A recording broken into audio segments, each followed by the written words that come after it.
would like to begin by acknowledging the traditional custodians of the land on which I live and work, the Gundungurra land, and people. I pay my respects to their elders, past, present, and emerging, and extend that respect to all Aboriginal and Torres Strait Islander people. I also want to acknowledge the traditional custodians of the lands on which you, our listeners, are joining us from today. I recognise the deep connection that First Nations people have to this land, their enduring culture, and their commitment to the preservation and care for their country. This land was never ceded, and it always was and always will be Aboriginal land. Hey there, and welcome to Beyond the Surface, the podcast where we explore the stories of people who have survived religious trauma, left high control or cult communities, and are deconstructing their faith. I'm your host, Sam, and each week I'll talk with individuals who have taken the brave step to start shifting their beliefs that might have once controlled and defined their lives. Join us as we dig into their experiences, the challenges they've faced, and the insights they've gained. Whether you're on a similar journey or you're just curious about these powerful stories, you're in the right place. This is Beyond the Surface. Welcome, Joel. Thanks for joining me. It's wonderful to be here. Thank you for having me. I feel like this episode has been a little bit of a long time coming, so I appreciate you jumping on. You are a very, very busy human, so I appreciate you taking the time. Isn't that sad that Um, busyness gets in the way of the good stuff? So I'm glad I can be here. I know busyness or it gets always gets in the way of the Mm, good stuff, I feel like. mm. I like to start these episodes with a bit of context for listeners. People will recognize the similar accent. Where in the world are you at the moment? Australia. Yay. I am coming in from Sydney. Amazing. We are on the land of the Wongal people here. That's our Indigenous, our First Nations people group here of Mhm. the Eora Nation. Or Eora Nation. Amazing. Mm. Um, okay. I love to start these episodes with a vague, super vague question. I've been told it's super vague. It's Great. vague for a reason. I Mm, like to allow people to start where they feel like they would like to. mm. So where does your story start? Oh, that is a really vague question, isn't it? Yes. You're a counselor. Um, ah, where does my story start? It's so funny. I think as a queer person, my instant reaction is my coming out story. Like Mm, that's where I felt like my life began again and yeah. really began in earnest in some Hmm. ways. And that's where I used to, wow, this is getting deep really quickly. I used to not want to live for a long time. Yeah. That, like, I wanted to not live too long. But then, once I came out and got a partner, suddenly I had a moment where I realized my life was going too quickly. And Yeah. that was such a turning point for me to say, wow, I feel like my life has just begun. And that was in my late 20s. Yeah. But I also know that that's not where my story truly began because I have two incredible parents who raised me beautifully and instilled in me a deep love Hmm. of the world, of life, and also of myself, Yeah. which I cannot discount. I'm so grateful for them. Yeah. So yeah, I guess there's two starting points that we might Hmm. flesh out in our conversation, Yeah. but it's real and I think maybe the queer folk listening might be able to resonate with that. Yeah, absolutely. I also feel as soon as you said that it starts with your coming out, I was like, spoilers, Joel, spoilers. Oh, sorry. No, it's Okay. fine. Yeah. I feel like if I was listening to what you just said, my first question would probably be, why was your coming out in your late 20s? Yeah. I'm sometimes pinching myself that I came out at all Yeah. because I was raised in very conservative evangelicalism and Hmm. knew from a young age that I wanted to go into ministry, Yeah. that I wanted to be part of the clergy and pastor, and so that's what I did. I am very thankful that someone fairly early on said, Joel, before you become a pastor, go out and get some life experience and a degree that is not in theology. So I went and got a social work Yeah. degree. That's pretty rare advice in that sector, I I feel like. know, you're right. You're Yeah. right. But I got a social work degree, and then I went and studied theology and lived out my life's dream. I became a pastor, Mm, was thriving, loved it, and then realized that it was not tenable to keep yeah. going as I was. The things I was teaching, I saw the incredible harm in others and Mm, myself, and had to come out as gay. And it was like pulling the pin of a grenade on yeah. your own life in a lot of Mm, ways. yeah. Mm. Now, from memory, and I might have this wrong, but Mm. were you raised in like with Sydney Anglicanism? Oh, good question. I wasn't actually in a Sydney Anglican church, but I ended up pastoring in a Sydney Right. Anglican Okay. church. I was Yeah. like, I feel like So there is a link there in my there head is a somewhere. very strong link. Yes, I called Right. Sydney Anglicanism home for a long time. Mm, And for those listening, Sydney Anglicanism prides itself on being the mm, bastion of conservatism. It yeah. really pours a lot of its energy into ensuring that women have no place Yeah. in the leadership of the church, and ensuring that queers are not Mm, part of the church leadership. Not just in Sydney, it yeah. prides itself on leading the world on that. Mm, So, yeah. yeah, that was my bread and butter. Yes, listeners will not be surprised. I talk a little bit about the Sydney Anglicans and have had other guests who have been in that Mm-hmm. demographic Yes. because I also did year 13 with Youth Works. Did you? So, yeah, Yeah, yeah. so I You know know the a little bit drill. about just how grossly fundamental they are. Yeah. In terms of the flavor of Christianity that you were raised with, what did that Mm. look like? Yeah, we were at a Baptist church in the Mm. Blue Mountains, which is just west of Oh, Sydney, a beautiful yeah. community. And for all intents and purposes, it was a beautiful upbringing in that church. I had wonderful people who I loved dearly and who loved me Mm. dearly, loved me well and wholly. And, Yeah. there are some streams of Christianity that teach you how vile you are and how Mm. hated by God you are. There was some of that, Yeah. but the overriding message that I got was that God loves me. Like that was Yeah. just the starting point, I guess. Mm. So I was really grateful for that until I hit my teenage years and Mm. discovered that I didn't fit in. Yeah. And then I had to wrestle with the fact that that church loved me as long as I hid a part of me, Yeah. and that was um, that was a balancing act that I had to choose. And at this point, you often see, I guess, a bit of a trend amongst young queer folk. They either leave the church and disappear and don't want anything to do with it, or they throw themselves in fully, Yeah. which sounds like you and me, my Yeah. friend. Yeah. I was like, I'm in the And second camp. yeah, yeah, they overcompensate. Mm. So I was the real overcompensator and Yeah. gave it absolutely everything. And I don't want to paint it as torturous years, although there was Yeah. a lot of depression, a lot of anxiety, a lot of like there, but it was a payoff. It was Yeah. a strategic. I want to honor, 17-year-old me who was Mm. very strategic about how do I get the most out of this situation. Yeah.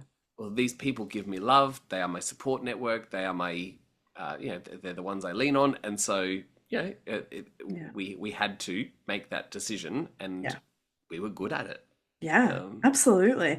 I think mm, also looking back and looking at it with the nuance that we didn't necessarily have when we were a teenager allows us to see that nothing is ever all good or all bad. And whilst yeah, there are probably decisions that I would not make present day mm, anymore, but there's a lot of decisions that, I often talk quite openly about the fact that like becoming a Christian was something that literally saved my life. Would I take any mm, of that away? No, of course not. mm, But mm, often we have to embrace the nuance that with the good comes the bad sometimes.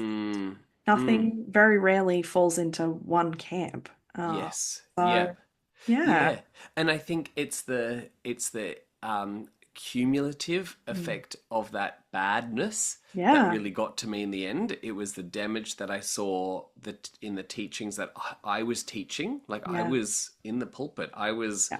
well known as somebody who was. Mm. We would have used the word same-sex attracted. It wouldn't have Yeah. been gay. I was same-sex attracted, and I was celibate, and I believed in a conservative definition of marriage. Yeah. And the people that I spoke to lapped that up Hmm. because here I was, ostensibly in their camp, but also able to speak the language of people who were, in quotation marks, wrestling with Yeah. same sex attraction. It felt like they kind of struck gold with me, Like and poster boy. I became the poster boy. Yeah. Yeah, yes. And it just speaks to how dire that situation is, that a 25-year-old is put on a pedestal Mm, before I had reached some of my most formative years, or my yeah. grounding concepts of who I am. Yeah. It's a really dire situation for them. Not gonna lie. Yeah. I mean, the irony is that a lot of, particularly conservative Christian spaces or religious Mm, spaces in general, do platform younger people before they mm, necessarily have the ability or the developmental stage to be able to really comprehend what they're choosing and what they're doing. yes. Yep. And critically engage with it. And again, I lapped it up. Like Yeah. I enjoyed the attention. I enjoyed the fact that I had people listening to me. Uh, Mm, and again, that just speaks to unhealthy yeah. that whole ecosystem is, and also how immature and unwise I was at that point in my development. Yeah. I was not ready. Um, Yeah. What was the moment like for you, or the period of time, because nothing is very rarely a moment, but what was the period of time like for you when you did realize that you were gay as a teen? mm. I was reading a book by somebody called Philip Yancey, who is Oh, yikes. is and was a well-known yeah, theologian, pastoral worker in the States, and he wrote a book called "What's So Amazing About Grace." Yep. And in that, many of us have read it. And in that book, he speaks about a friend of his who he met, who told him that he was same-sex attracted. And Yeah. in this conversation, this friend says, I might always be this way. And I remember reading that as a 13, 14-year-old kid and just feeling the blood drain out of my face. Mm. I shut the book. I was about halfway through it, shut the book. I remember throwing the book to the other side of the room, pulling the blankets over my head, and just bursting into tears, realizing that I wasn't Philip Yancey in this story. I was Yeah. Philip Yancey's friend. I wasn't the church leader who people wanted to be around. I was the ostracized outcast who other people were showing grace to. Yeah. And I thought, even if everybody shows me grace and allows me into their life, at the end of the day, that is all I will be. I will be a site of grace. That is, you will you will step down to my level if you are kind enough. Mm. And that was what I realized my position in my whole world would be. I was at a Christian school. I was surrounded by Christian folk, my whole family, my extended family, church. That was my world. Yeah. So yeah, that was such a dawning realization that I was not who I wanted to be, and I never could be. Uh, and so the next years were pocketed with the the idea that I would probably be going to hell. That was, a default position for me. And so just I needed to hide it until that moment. So at least my family wouldn't be brought to shame. And that is such a common story, Yeah. that hiding that we see. Um, and in all of that, I don't know why I wanted to become a pastor. Like, I don't know why I Yeah. wanted to keep following this book. Like, I could have become a lawyer, I could have become a teacher, I could have done anything, but I was like, no, I'm gonna really, yeah, really overcompensate in every way imaginable. Mm. So, yeah, I think it's such a complicated unraveling that has to Mm. happen for queer folk who grow up in, and I'm using queer as a big umbrella Yeah. term here, as a queer folk who grow up in conservative Mm. religions, Yeah. because on the one hand, it is such a beautiful space to be. It's so life-giving and there's so much energy and it's fun, and but Mm. on the other hand, it's the space that is killing you. Yeah. And I've spoken to people who, friends, family member have said, you need to get out of there. and they just get really pissed off with their friends and family members for saying that because Yeah. it's like cutting them off at the life source. Yeah. It's so complex. Hey. Yeah. Absolutely. Yeah. Mm, What impact did that suppression, because that's what it is, that mm, suppression of your identity, what impact did that have on your sense of self, your mental health, your relationships, all of mm, that? yeah. I was very lonely throughout all that time.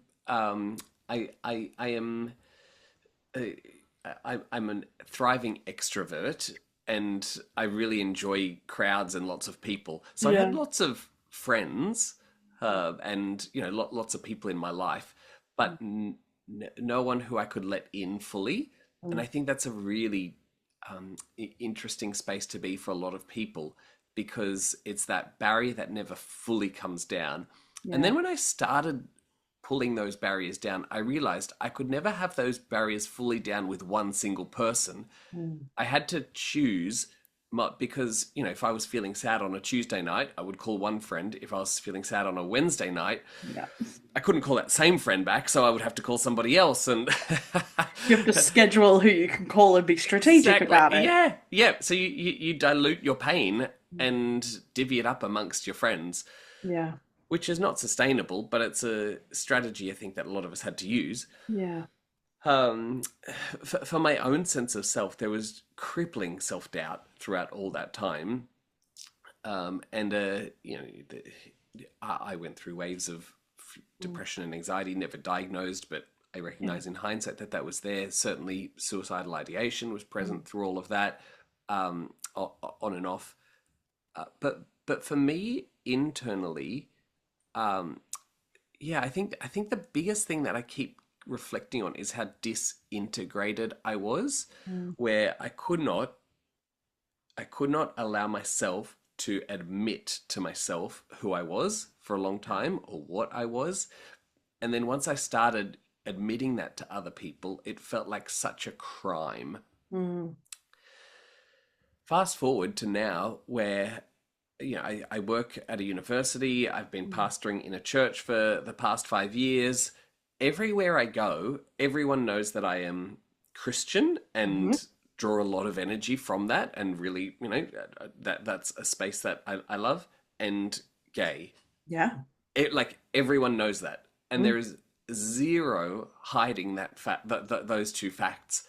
And it just feels so freeing, Yeah. um, to the point where um, I'm very conscious that for a lot of people, church and Christianity and religion is not a space that they want to talk about or engage in, and so I will never Yeah. bring it up other than when people ask me what brings me to life, I'll say it. Mm. But then there are people at my workplace, which is the University of Sydney, Yeah. has nothing to do with the church. It's very secular. Um, People there long to hear me speak about my experiences in church, both the Mm. positive and the negative. And Yeah. it's just so refreshing for me to be in this space where I think I was in the church for so many years and it wanted nothing to do with my queerness. Mm. And now I'm in a church and a workplace where my queerness and my Christianity is celebrated. Yeah. Gosh, it feels good. Absolutely. It just feels wonderful. Yeah. As I'm sure you've experienced, when you Yeah. can integrate parts of who you are, it's Mm. like, oh, I can breathe. This is Yeah. this is what it means to flourish.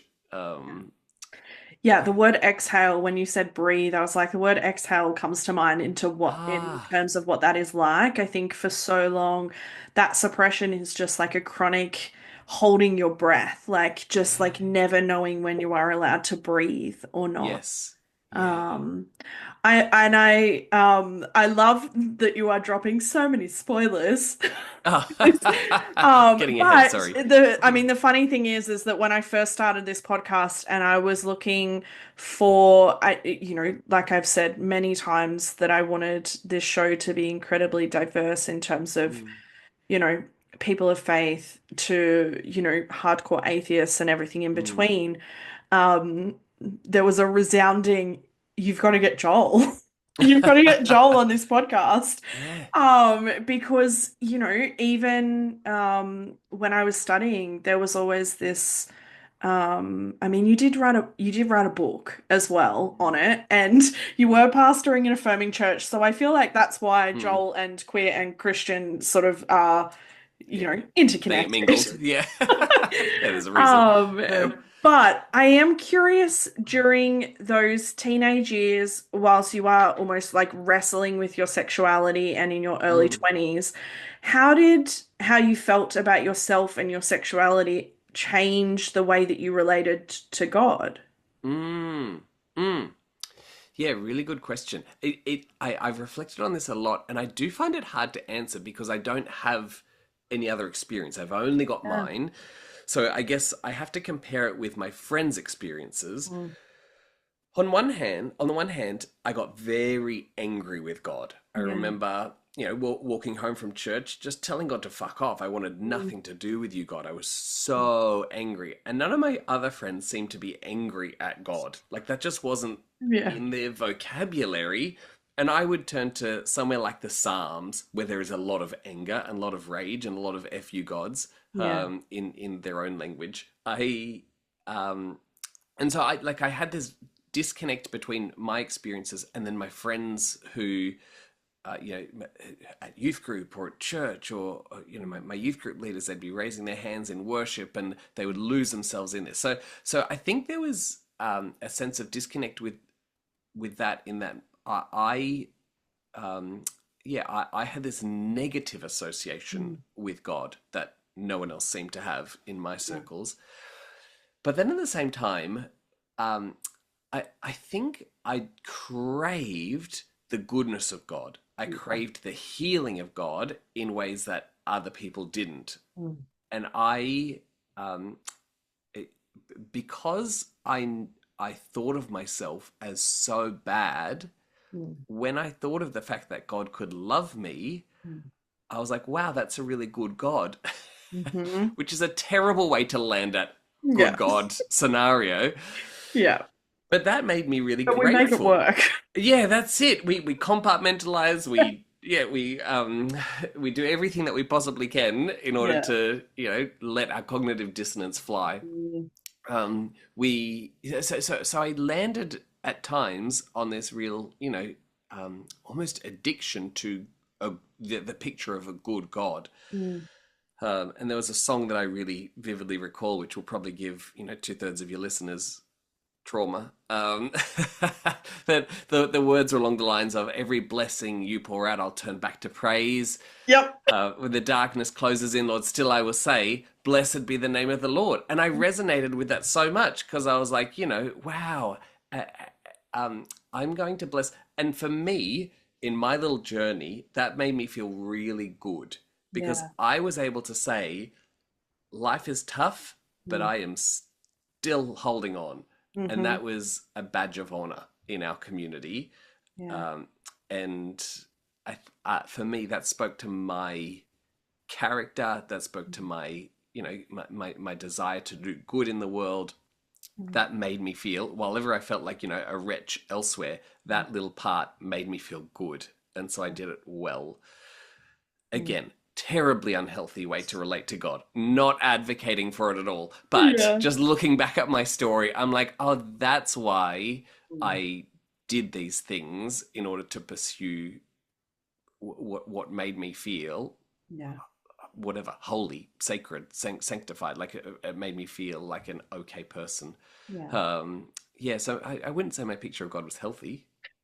Um, I mean, the reason I ask the question is because typically later in the episode, once we get closer to where you are now, I like to mm, mirror that difference because usually, oh even the yeah. people that I talk to who are people of faith or who still identify as a Christian, that image of who God is and how they relate to them typically shifts and changes, Mm, and it can be mm, so helpful for people to hear the transition or the changes that have been made yeah. into something that feels more life-giving and affirming in terms Yeah. of their spirituality. So, Yeah.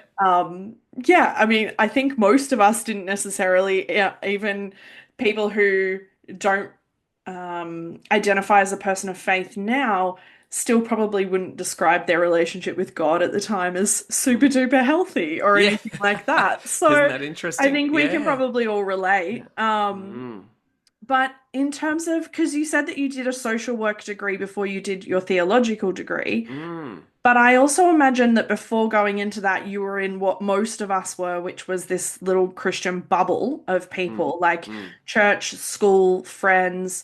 So, what was it like to diversify that going into uni? Because I imagine you would have met Yeah. a whole bunch of new people Yeah. and possibly Yes. queer people. I know, I know. Yeah. Look, I I remember going into my first day of uni thinking, this is wonderful. I'm going to spread my wings. I Mm, threw caution to the wind and thought, if I do come out as gay in this space, let's see what happens. I was going to the University of New South Wales. I was still living in the Blue Mountains, but that's a good kind of hour and wow. a half, 2 hour transport gap Yeah. between those two things. I was like, these two worlds will never collide. Anyway, got into my first class, sat down in my first tutorial, turned to the first person that I met, and I asked them what they did on the weekend. They said they went to church. I said, which church? Turns out I had so many friends at their church, and we had all these friends in common, and I think we'd even met at a party in the past before. I was like, well, there goes that idea. Yeah. Yeah. So Oh, I didn't spread my wings. yeah. I didn't soar as a blossoming queer Mm. kid at university. Unfortunately, I joined the Christian group, which was Oh, even more conservative than the church that I went to, yeah. and I sought to save my fellow social work Mm. peers. Yeah. I cringe at who I was during those years, which is so disappointing that was my mo, that like that was what I'd been taught to do, because at the same time I was receiving this brilliant education in how Mm. society works and how systems function and how trauma can be embedded in the body, and like I was Mm. learning all this stuff that Yeah. I had just lived out, but I wasn't able to put two and two together. That Mm. was, the level of critical engagement was still years down the track, Yeah. and that's indoctrination for you. Yeah. So And but it's yeah. the irony of that indoctrination versus what you are living Yeah. in that moment, because Huh. it should be that space of conversation and curiosity and diversity Mm, and expansion. But because of this, it makes it so ironic in the sense of what you were learning versus what you were living at mm, that time. mm. Um, Yes. yeah. Yep. So were you already pastoring when you came out? Yes. Oh, Yeah. right. Okay. Yep. That makes this part of the story so much more interesting, Joel. Okay. Um, Uh, okay. So firstly, what mm. was your experience like as a pastor before you came out? Yeah. Yep. I loved pastoring, Yeah. and I love, so there are some things that I love about it. I love that it gives me an opportunity just to sit with people in Mm, really, you experience a similar thing in yeah.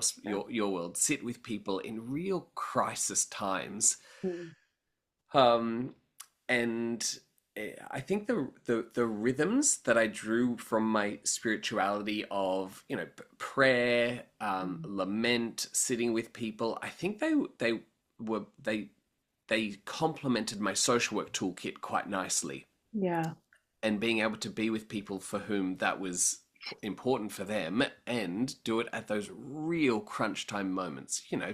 People who have, sitting with a young woman whose dad has just died in a freak accident and Yeah. says, Joel, can you pray with me? Like, very few people get the honor to do that, to go Yeah. into a hospital and invited into a hospital by the family in the last moments of someone's life. Like that, very, very few people, unless you're in social work or counseling, Mm, get the chance to do that. yeah. And so I got to do that, all the time, and I loved it.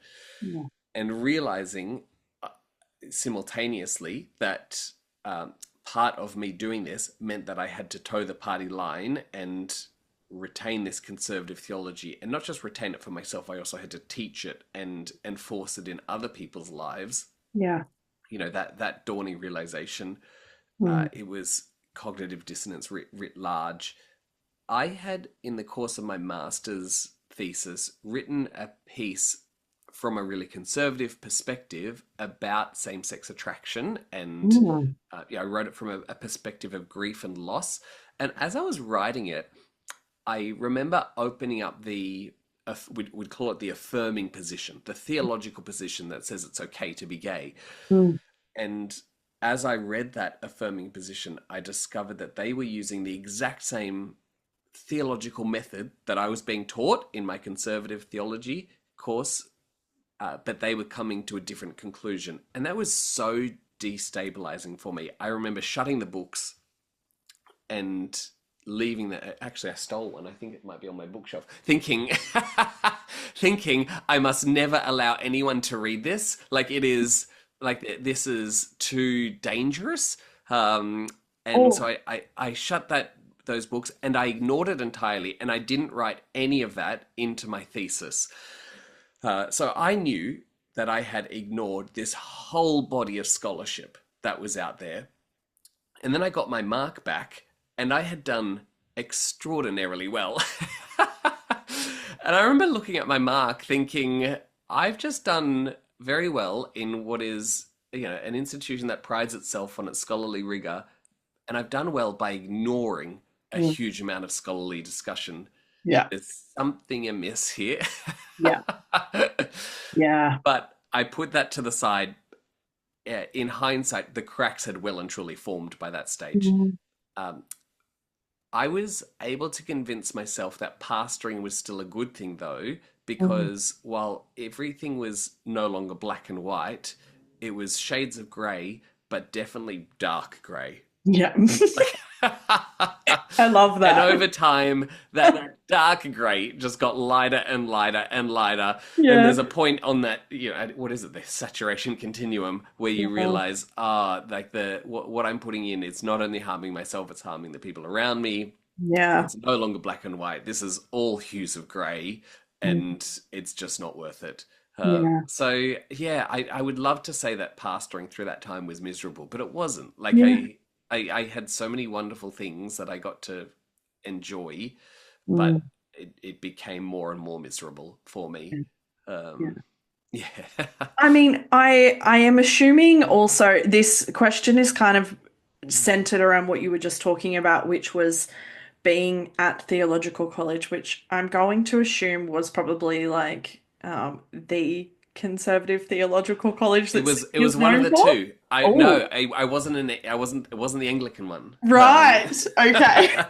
Yeah, Oh, I've had a few people from there, and I of obviously course. know a few. I know quite Mm, a few people who I did U13 with who went there mm, afterwards, which is mm, why. But even so, most theological colleges are not typically affirming and are not mm, holding affirming perspectives on sexuality and gender. And so, was that the only? Were they the only cracks that were starting to form, or were there other cracks in terms mm, of faith as well, or was that mm. the main space? Yeah, yeah.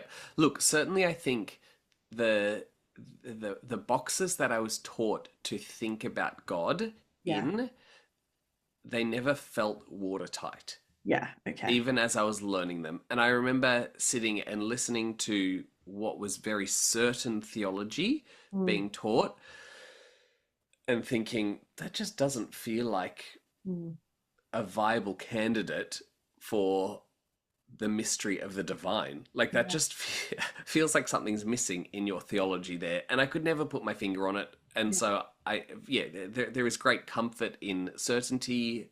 There is, clarity in boxes. So already I think there were, question marks. But yeah, again, you have to quash them. If you're going to be a yeah, pastor in that industry, you need to know your theological dogma and you yeah, need to toe the line. That was just what I did. And if you do it enough, you can convince yourself. So that's what I attempted to do. But certainly I think coming out then gave me freedom to mm, ask some of those bigger questions as well, yeah. which may be where we're headed. Yes, it is. Good, good foreshadowing. Look at Um, that. um, So, in terms of your coming out, because I think a lot of people, particularly a lot of straight people, think Mm, that coming out is this big, beautiful, liberating event. And sometimes it is. mm, mm, But from my experience, people who are coming out and potentially coming out what we would consider later, as in not as mm, a teen, um, out of a conservative space.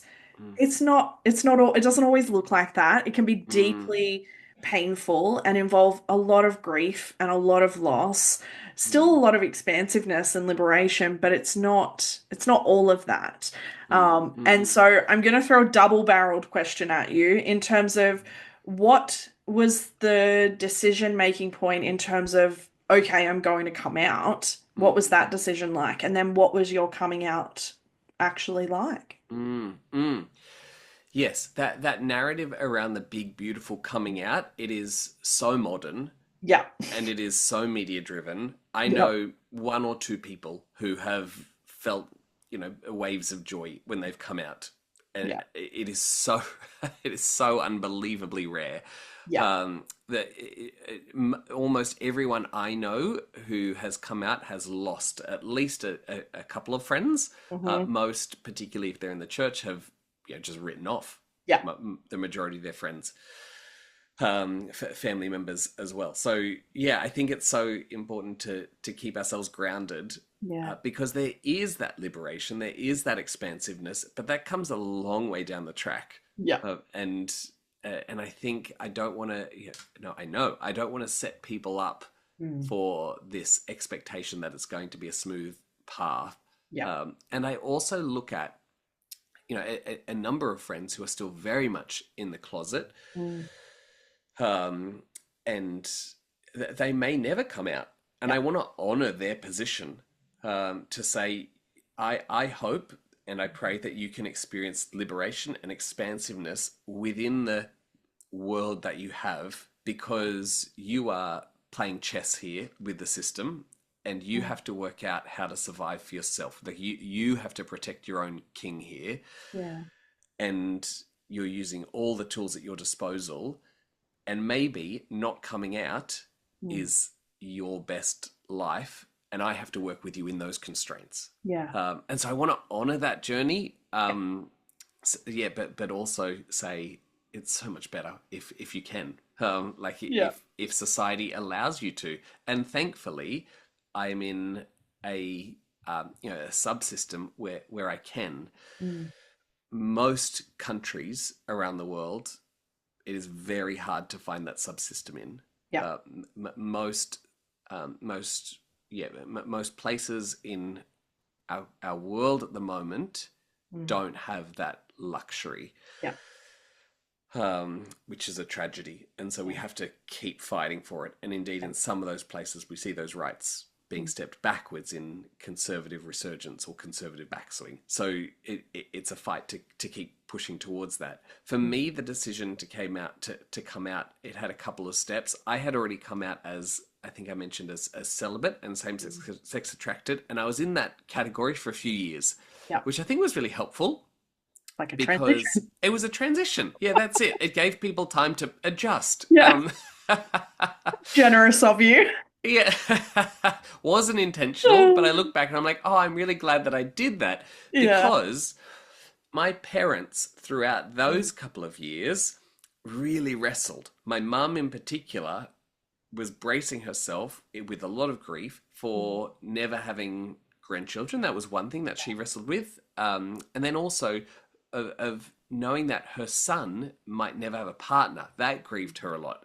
And so Yeah. she became really angry with God in that process, Mm. in a really beautiful, motherly Mm. way. Fast forward to when I say I'm now at a position where I think I would like to have a partner one day. Mm. Both my parents responded with, okay, we're not really sure, but we really want to learn about what your journey has been. We love that Let's, response. I know. I was like, and they had been on this journey, and there is something to be said for time for family and friends to just Mm. go on that journey. Yeah. From that, I started writing, a series of essays for my parents to read, Mm. and three-quarters of the way through that process, both my parents just flipped and totally changed their mind and became the most fierce Wow. allies you can imagine. Oh, we Um, love that even isn't more. I know it's so great. And my dad was like, Joel, you need to publish this stuff, and Yeah. so that was what became the book. Mm. And that process of, you know, it was really helpful for me as somebody who wants to critically analyze things, to sit down and be like, can I back up my shit? Can I say I have, with integrity, gone on this journey theologically? Um, I knew internally that I had, but I wanted to be able to say, this is the path I've taken. Yeah. And I think I look at so many of my friends who haven't grown up in the Christian world or in religious spaces, and they're coming out. It's certainly not easy often, but it just has one less step that they have to do. Yeah. It's one less, theological hurdle. Mm. And that, I use that word, the theological hurdle, because we're not talking here about sociology, we're not talking about psychology, we're not talking about biology, we're talking about Mm. theology. And theology, historically, is the queen of sciences. It is, it's where the buck stops. Mm. And if you've been raised with that mindset, it is so hard to restructure your theological foundation. Mhm. Um, and that takes community, it takes energy, it takes, time and effort. And most of the people don't have time, effort, community to do that. Mhm. And so, when they pull the pin in their grenade, not only does their community implode, their Yeah. faith implodes, and they lose something that could have potentially, in the long run, been a source of Mm. coping and strength. Yeah. And that I want to call that for what it is. It's a bit of a Mm. tragedy. It's not the end of the world, but it is deeply sad that Mm. is something that people feel like they have to give up if they want to keep journeying with that. Yeah. Mm.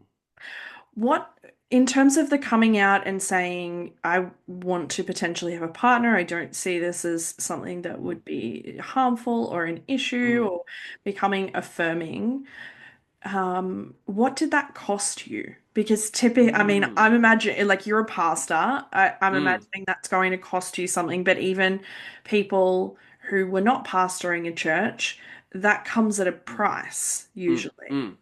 Yes. Yeah. Yeah. Look, I handed in my resignation because I knew I'd be fired anyway. So that happened. My housing was tied up with that. So Yeah. lost my house. I was homeless for a little while there. Yeah. I remember a friend yelling at me in a pub, so hurt that I would make this decision.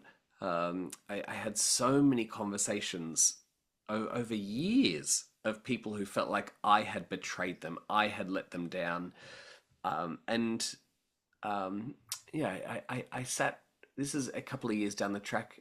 That whole grace mentality. I realized that the people who were hanging on, they were the ones who were sucking it up for the sake of the gospel, and they were biting their teeth and they were loving me through thick and thin, just by just for me being there. And I had one conversation with a friend who I'd been at Bible college seminary with, and she said, Joel, I want you to know, if ever, this is after explaining how sinful she thought it was. She said, if ever you do get married, I still want to be at your wedding because I'm your friend. Wow. To which I responded, you're not invited to my wedding. Like, if the reason that you're going to come to my wedding is so that you can keep praying against my Yeah. marriage, like that does not a friend make. And I have not spoken to that person since then. Like, there is just, and so there's It's a almost question like mark. the Like, audacity that she is like gifting you her presence at your wedding. yes, exactly. That it was such a, Oh, I will take up my cross and be there for you, Joel. And I'm like, no, no, no. This is the most beautiful thing in my life. yeah. Like, Oh, and so there's this weird thing where I'm like, I pity how small your world is. I yeah. wish we could be friends. And I don't know if at this point I'm cutting you off or if you are cutting me off, but Yeah. either way, like something's got to give here, Mm. and we cannot keep calling ourselves friend in any functional term of the word. So I lost so many people like that. They just disappeared entirely. I Yeah. then also had a number of people, pastors included, approach me and tell me that they were really supportive of me, Mm. but they could not let anyone know. Yeah. You I know was that, waiting for the yeah, caveat. I was they like, were they were quiet supporters. yeah. To which, I let a number of them know that was as useless to me. Yeah. I was like, thanks. Thanks, but no thanks. But also, yeah, Yeah. like if you're not willing to, it's the old, if you're not willing to stand close enough to me to get hit by the rocks, Mm. step aside, let someone else in. Like I Yeah. can't afford to have friends who will be ashamed of me at Mm. the moment it becomes public that they are affirming. So anyway, and then a bunch of people came out of the woodwork of people who people who I had no idea would be supportive, but they ended up being the most wonderful allies. Yeah. Um, people who are to this day Mm. hugely in our camp cheering for us, which Yeah. is delightful. So that it opened up a whole community and world that I didn't know exist, and it's this growing community. It's a Mm. thriving community. Yeah. Very hurt, but more and more people I think are realizing, there's something in this. And I remember a lot of conversations throughout that period where I would just say to someone, like, I can understand the concept of sin. Like, I understand Mm. in that every instance of sin in the Bible is when somebody is hurting themselves or hurting others, Mm. and or hurting their relationship with God, like that it's a destructive force in the world, and I want to name that and say, Mhm. I hate sin. I just can't see how this is damaging. I just Yeah. cannot see where this is harmful, Mm. and there is no other instance of sinfulness in the Bible where there's no victim at Yeah. all. There is just beauty and goodness and flourishing. Yeah. um, and I think as people have, I think there's a lot of people who are catching hold of that and being Mm. like, at the very least, it's not as bad as we've made it out to be. That's step one. And Yeah. then, oh, yeah, no, maybe God actually celebrates Mm. queer love, or Yeah. being able to identify in the gender that you so, firmly know that you are. Like that is a wonderful thing. Mm. So I Yeah. think I've lost a lot of people. Yeah. um I feel sad that their world is so small, and I grieve that, in the lead up to our wedding I was so scared that we wouldn't be able to fill a room, Yeah. but we did, and it was wonderful, and our world is so full of friends now. Yeah. um I don't need the straights. No, they're far less fun anyway. Yeah. I say that, and my best friend is as straight as Of they come, course. but Yeah, that's yeah. okay. She would be fine with me saying that.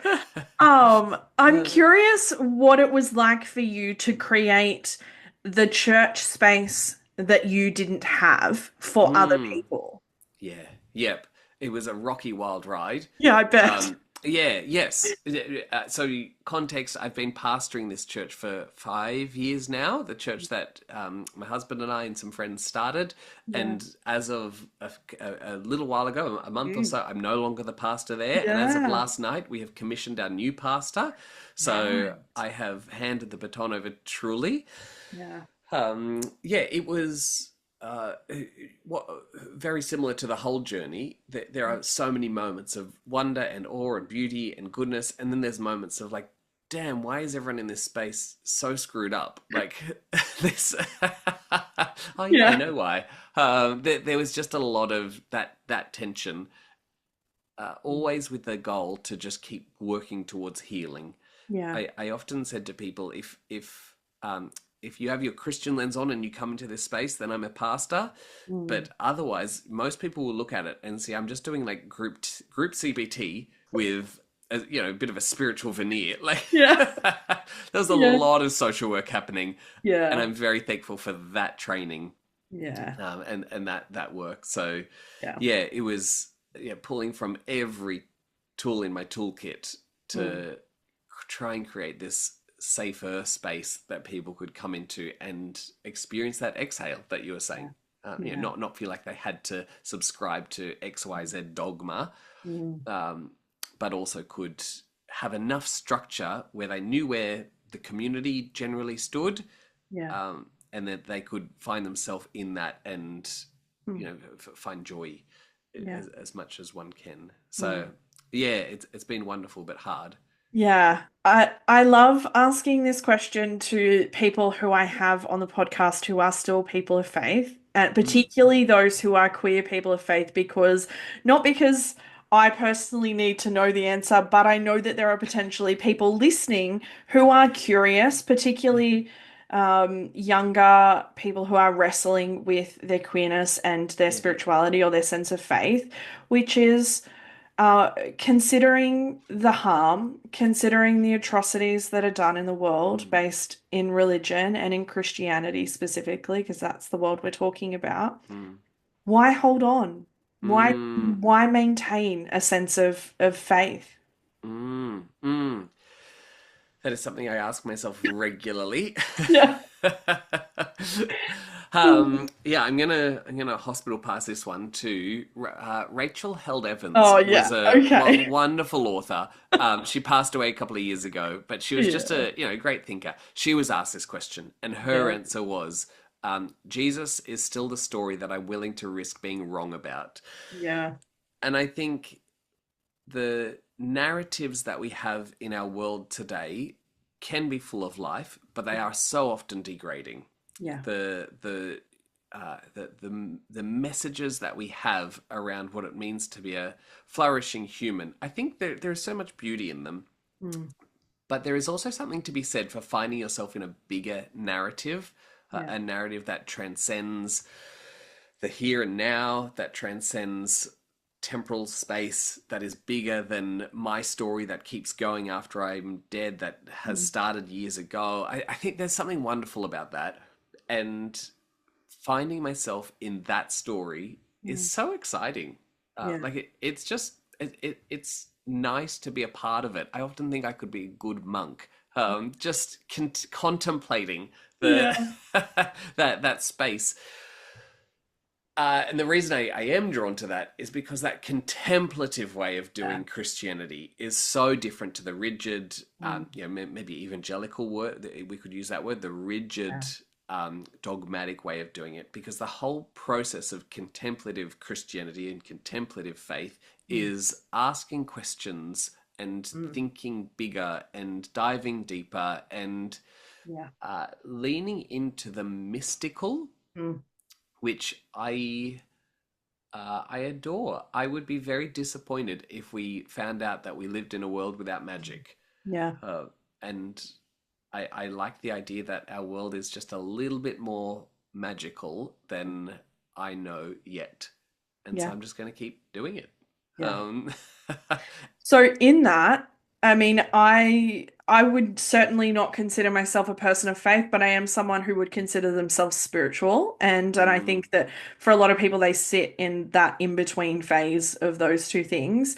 But in terms of who God or who the divine is to you, in comparison to who they were way back, yes. Yep. who are they to you now? Yeah, yeah. Look, God is certainly less knowable, I think. There was this understanding throughout my theology that I would I would nail God down into a Mm. set of belief structures. That has just gone so far out the window. Yeah. That's not to say I can't know anything about God. Mm. That they're two very different things. I am very confident that the Yeah. God that I choose to follow is on the side of the oppressed. Mm.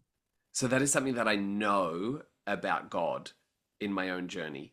Yeah. Um, Having said that, the extent to which God is so present with the poor, the oppressed, the marginalized, I will never be able to comprehend that. That is just so fathomable to me. Mm. In the same way that I know that God is generative and creative, but the extent of God's creativity, gosh, like I will never be able to comprehend that. Mm. Rewind 10 years ago, I would have been like, yeah, I could answer that. Yeah. Yeah, I got because the there's an answers. answer for everything, remember? Yeah, yeah, exactly. Exactly. Like I got those guys. So I think Yeah. I also find I'm much more comfortable with questions, Yeah. much more comfortable with doubt in a way that I think, I think the Bible is. The Bible I was taught was just as, if read right, it was full of answers. Mm. But if read through, the Jewish practice of midrash, like of questioning and conversation, I think the Bible is supposed to be a book that sparks conversation and sparks debate and dialogue to work out, what does this divine being look like and do and taste like and feel in our world. So I think, yeah, that's probably a bit of a roundabout answer to the question, but That's all it's right. just much bigger. Yeah. Yeah.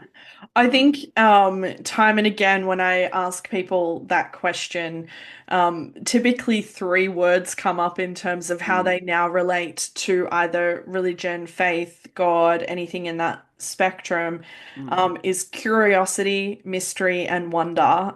Yeah, And that I yes. think is very descriptive also of what you're talking about in that contemplative stance as Yeah, well.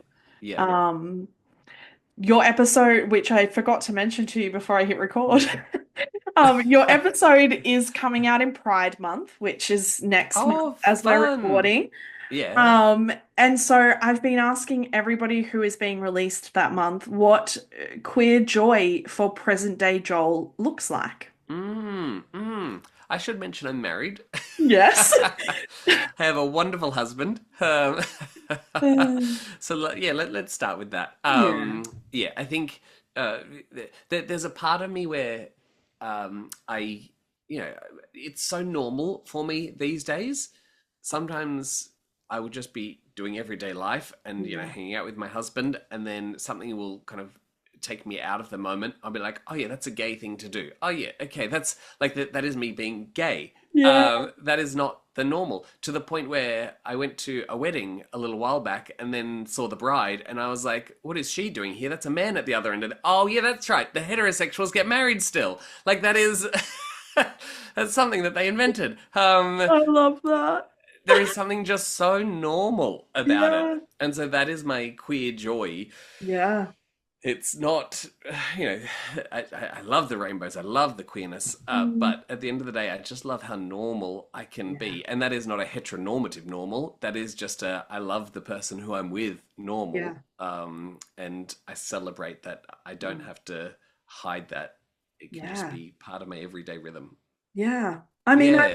I love that because it's like within the world, your world Mm, is is this safe, beautiful, affirming mm. space where you and your husband being gay is just like a nonchalant, non-event kind of thing, which I think Yeah. we all would love to have. Yes.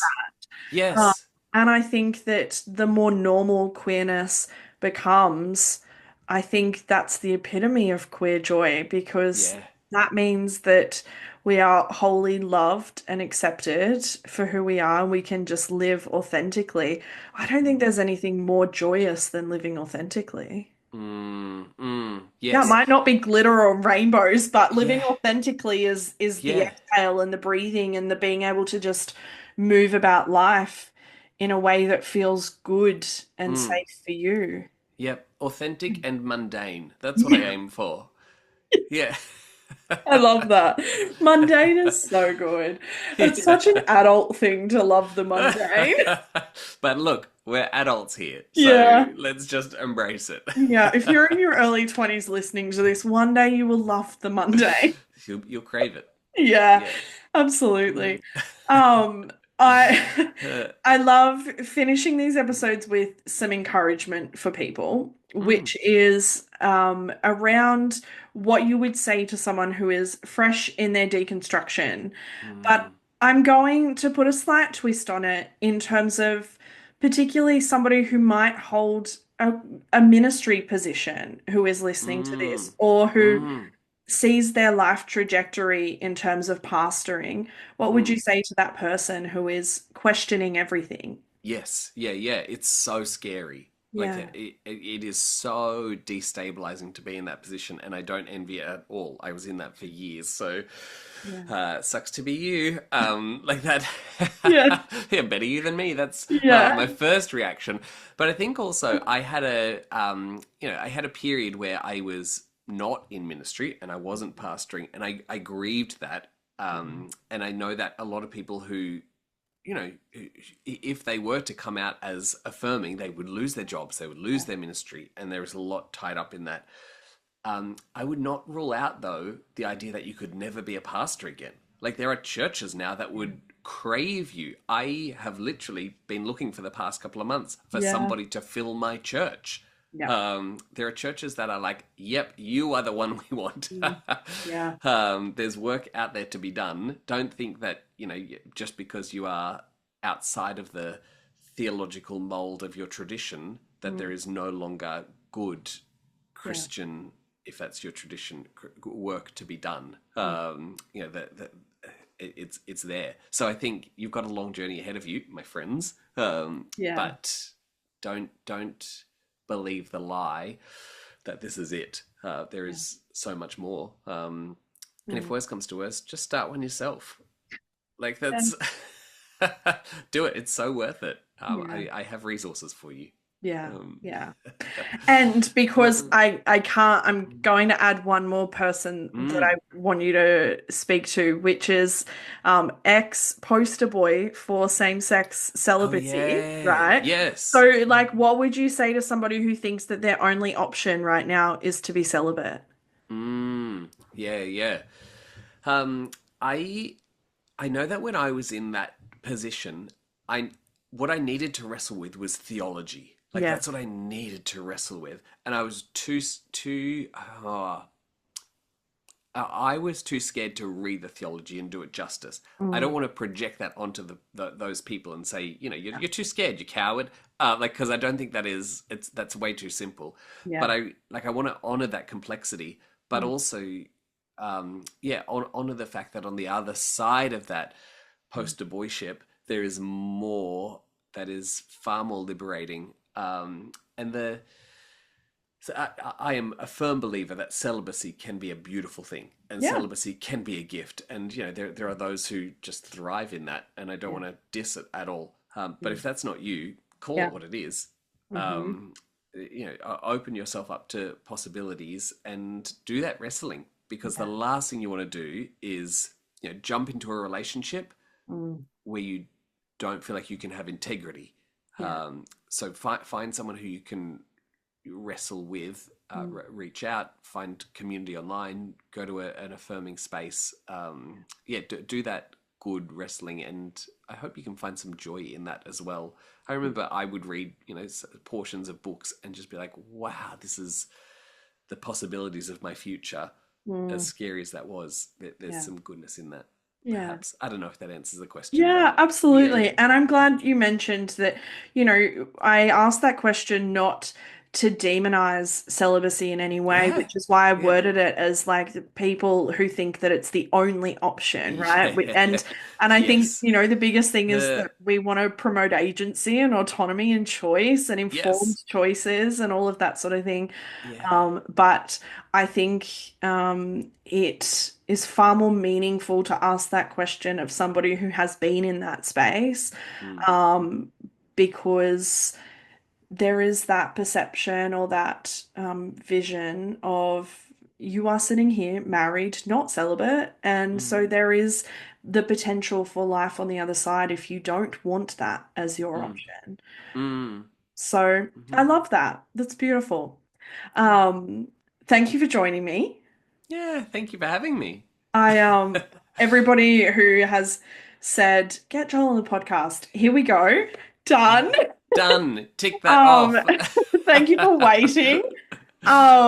But I will link the book that we've mentioned of Mm, yours. It's A place at the table, is that right? Yeah, Yeah, yep, yep. amazing. I was like, Well good done. memory. I will link that and all of the ways that people can connect with you, Mm, mm. particularly if they are after that many resources that can Yes. support them along the Yep. way. I have another Um, book that is like it's an academic book, but if there's anyone listening who that's their vibe, it's called Religious Trauma, Queer Identities, mm-hmm. which might speak to people. But I have one other one that I quickly want to Yes. plug. Yeah, Um, please do.